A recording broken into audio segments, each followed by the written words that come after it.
تو یہ جو وہابی اور دیوبندی کہتا ہے کہ قبروں پہ جانا قبر پرستی ہے، وہ اس کی وجہ یہ ہے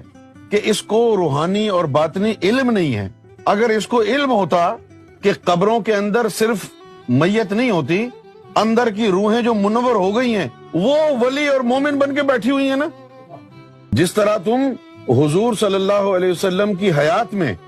مسجد نبوی میں جا کے ان کا لیکچر سنتے تھے، ان سے ہم کلام ہوتے تھے، اسی طرح حضور صلی اللہ علیہ وسلم کے وصال کے بعد ان کی قبر پہ جاتے ہیں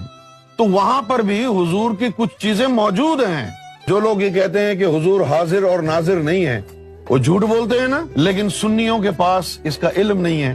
اس لیے وہ ثابت نہیں کر سکتے۔ لیکن ہم تم کو اس کا ثبوت دے رہے ہیں کہ حضور کی صرف روح مبارک کی اوپر گئی ہے نا،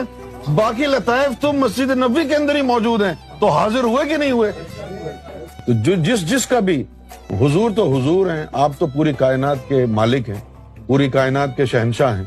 ہم تو حضور کے غلام بننے کے بھی قابل نہیں ہیں۔ جو عام مومنین ہیں اور ان کے لطائف منور ہیں، وہ لطائف بھی مرنے کے بعد